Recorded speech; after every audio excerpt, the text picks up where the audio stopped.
Élève sous-officier. Votre appartenance à la 373e promotion de l'ENSOA, promotion sergent Gemelle, est symbolisée par votre insigne.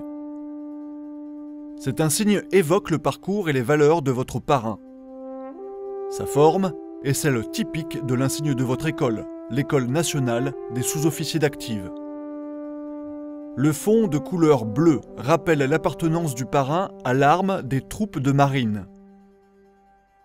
En haut de l'insigne, un bandeau couleur rouge et blanc avec une palme évoque le ruban de la Croix de la valeur militaire, avec une citation à l'ordre de l'armée. Décoration reçue à titre posthume le 24 mai 1978. La carte du Tchad et le sable rappellent le lieu du décès du parrain.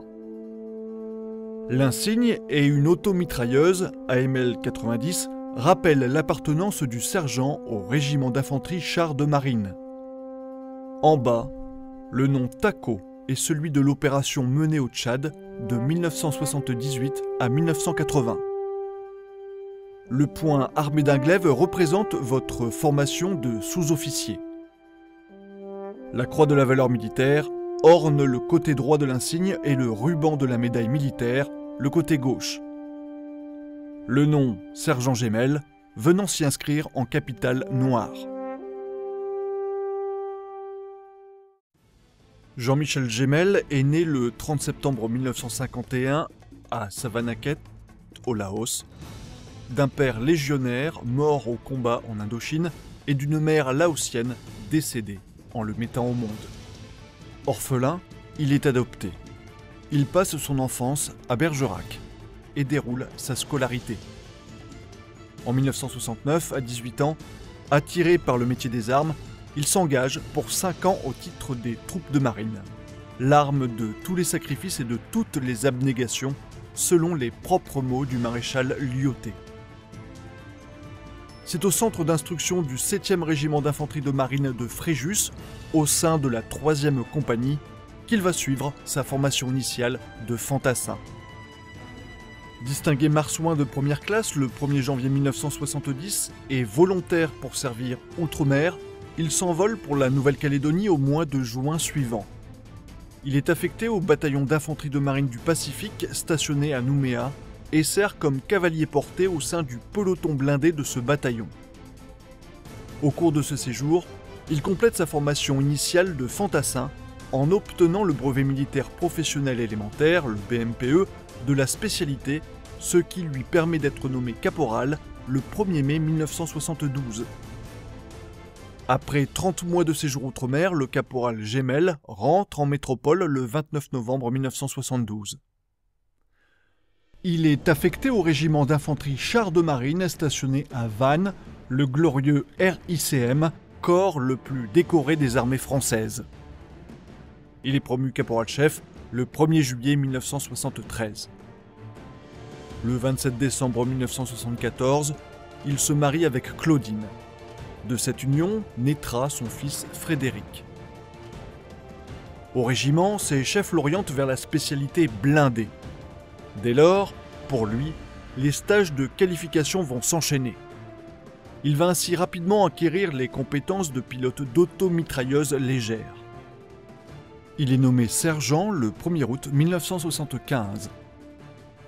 Au début de l'année 1976, il acquiert les compétences de chef d'engin blindé et obtient le brevet militaire professionnel du 1er degré. En février 1978, honorant des accords de défense passés avec l'État tchadien, le gouvernement français décide l'envoi d'unités au Tchad afin de soutenir une armée en difficulté face à des troupes venues de Libye. L'opération TACO est lancée. Par un pont aérien, le 2e escadron blindé dans lequel sert le sergent Gemelle est projeté sur le théâtre d'opération tchadien dans la nuit du 28 février au 1er mars et se pose directement à Moussoro en zone sahélienne. Le 15 avril, après de longues semaines d'acclimatation et d'entraînement dans des conditions particulièrement éprouvantes pour les hommes et le matériel, l'escadron est mis en alerte. La localité de Salal, à plus de 100 km au nord de Moussoro, est encerclée par des éléments ennemis.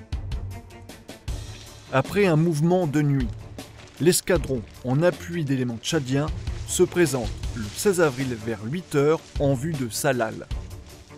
À 9 h, le combat éclate et tous les éléments de l'escadron sont engagés sous un déluge de projectiles divers. Le sergent Gemelle sert comme radiotireur sur l'automitrailleuse de commandement et, pour lui comme pour ses camarades, c'est le baptême du feu.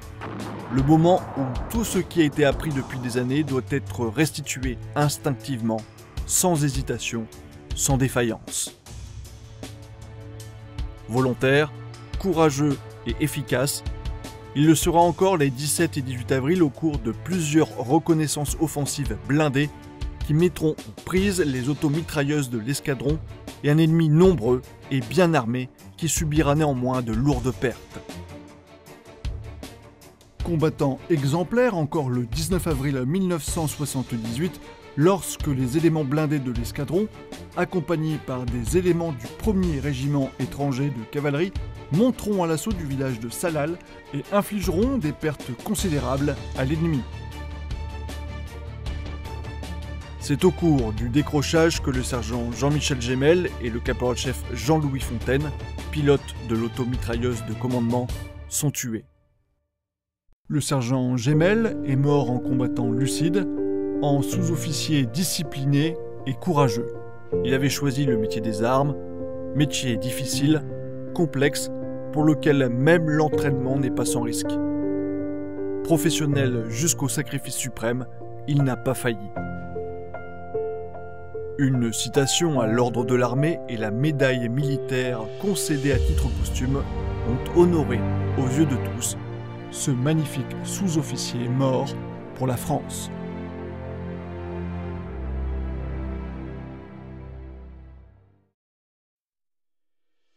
Élève sous-officier de la promotion sergent Gemelle, votre parrain a toujours suscité l'admiration de ceux qui le connaissaient. Modèle d'énergie, d'ardeur et de courage, il a véhiculé les plus nobles vertus militaires. Son parcours reflète le sens du service et celui de l'engagement, la volonté d'excellence et l'acceptation du sacrifice. Comme lui, ayez à cœur de servir votre pays avec enthousiasme, rigueur et exemplarité.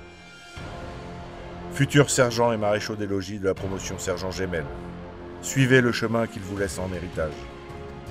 Que sa mémoire résonne et vous guide tout au long de votre engagement au service de la France.